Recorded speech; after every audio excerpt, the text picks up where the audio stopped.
What's up, guys? Brett Appley here from dailyfanmma.com, back with another UFC Quick Picks on the Mayo Media Network.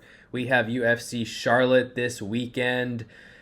Rozenstruik versus Almeida in the main event. 12 fights on this slate. It's a little bit of a weird slate, I have to be honest, but we are here to give you my favorite cash game play, tournament play, salary play, and a matchup I like from a DraftKings perspective. Before I do, please subscribe to the channel, like the video, and comment below. Why don't you give me an underdog who you think is going to win? Let's go 8K or below. I think there's several of them that are viable, but none really stand out, as we'll touch on. I do think if you can find one you like, have a good chance to separate yourself from the field there. So always interested to hear what you all have to say. All right, without further ado, let's get into my cash game play of the week. That's going to be Almeida at 9.6K. All right, we're going chalky this week with the cash game play of the week. As I've said 100,000 times, I'm just going to give you the best cash game plays here. Tournaments is where we can get weird, but you got to lock in Almeida in cash games at 9.6K. He's minus 490 to win as the main event favorite against Rozenstruik. Obviously, Almeida has just crushed his competition in the UFC to this point. 4-0, 5-0 if you include his Contender Series matchup as well. 3 of those 4 have come in round 1, and his DraftKings box score is just insane. I mean, 125, 121, 114, and 118. He's just a sick athlete, a really good wrestler and grappler, physical, and this heavyweight division is not very strong, at least in terms of defensive grappling. So what does the UFC do next? They're putting him in a main event against Jair Ezinho Rozenstruik. 75% takedown defense on Rozenstruik, but he hasn't really fought great wrestlers, and any time he has fought in someone who's competent, they've taken him down. Junior Albini, Yalster Overeem, Cyril Gahn, Curtis Blades. Curtis Blades took him down, 3 times on 6 attempts, 6 minutes of control. Almeida should have success here. Almeida should be able to shoot in on takedowns, be the more physical party, earn top control, hunt for submissions or ground and pound, and probably win inside the distance. He is actually minus 290 to win inside the distance, which is just why he's an elite play overall.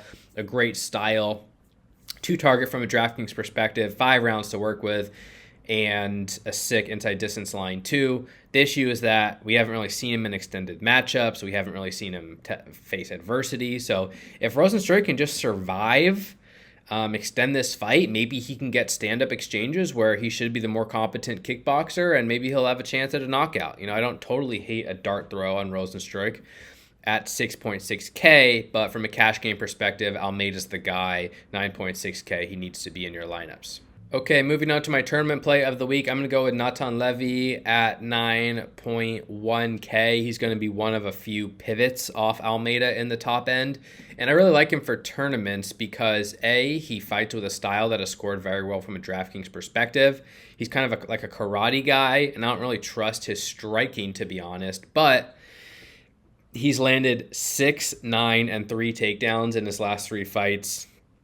I love that grappling, and he's fighting an opponent in Pete Rodriguez, who was knocked out by Jack Della Maddalena in his UFC debut in 2022, then fought Mike the Truth Jackson, won by knockout himself in the first round. Rodriguez he 5-1 as a professional. He's never won outside of round 1. He hasn't really fought any good fighters.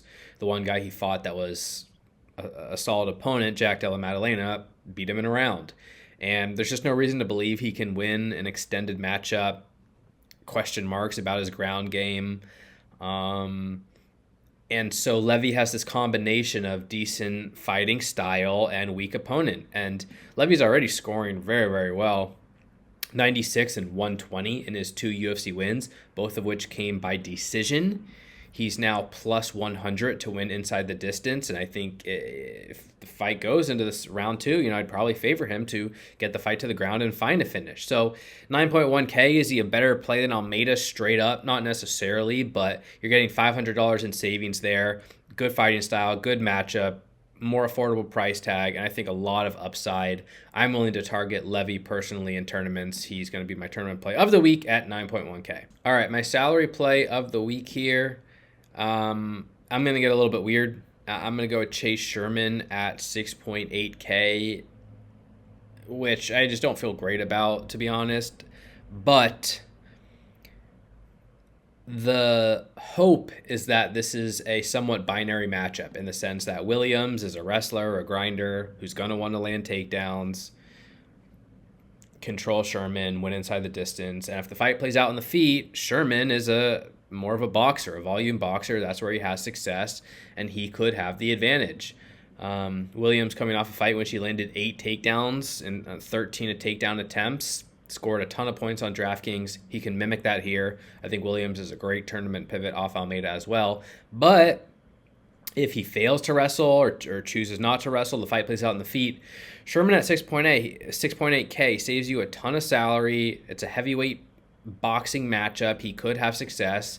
He could win this fight inside the distance. He's only plus 540 inside the distance. But the other thing is, Williams is actively telling people that he wanted to strike against Sherman. This fight was canceled, so it was supposed to take place, I forget, a few weeks ago. Time flies. But when that fight was canceled, Williams was telling everyone he wanted to strike. And now in his interviews leading up to this fight, it's not that he's saying he's going to strike, but he's saying he wants to showcase a more well-rounded game. He's totally happy to strike. If the wrestling comes, that's fine. But I think there's a chance that he does go out there and box. And if that were to happen, I'm pretty confident Williams would not be a minus 410 favorite.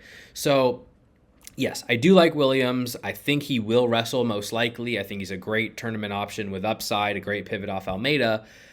But there might be a wider range of outcomes than Williams can only wrestle and Sherman can only strike. These two might box for at least a little while, in which case, yeah, give me some shots on Chase Sherman at 6.8K. Saves you a ton of salary, shouldn't be very highly owned, allows you to pay up for Almeida, and has some theoretical finishing upside. So it's mostly a dart throw here, but one I'll be willing to take chances on at 6.8K there, Chase Sherman.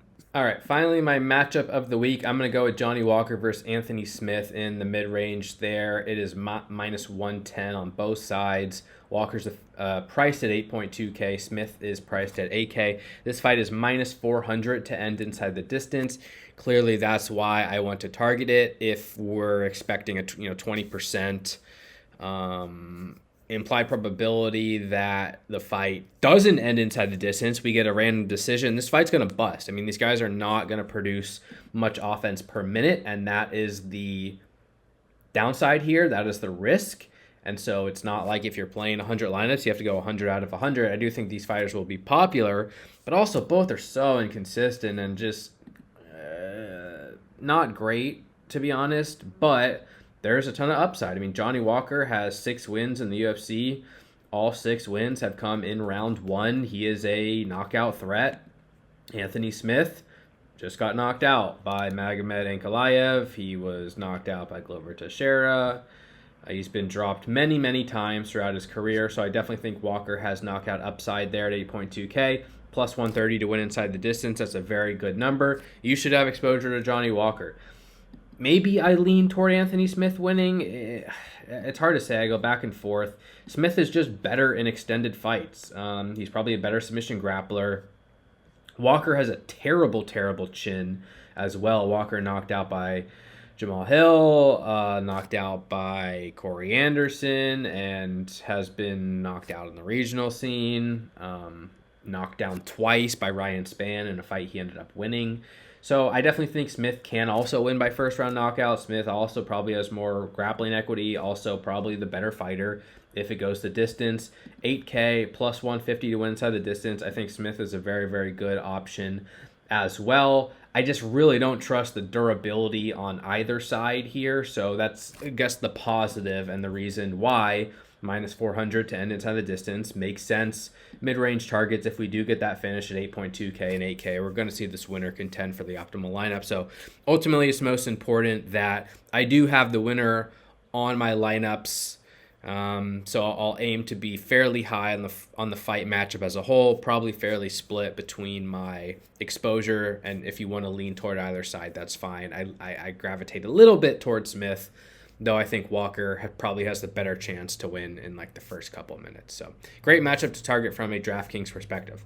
All right, guys, that's going to do it for this week's UFC Quick Picks. Thank you again for the support. You can follow me on Twitter, Brett Appley, TTPP, dailyfanmma.com for all your DraftKings breakdowns needs. Thank you so much for the support. Best of luck in your contest this week. Take care, everyone. Stay safe. We'll talk to y'all soon. Peace.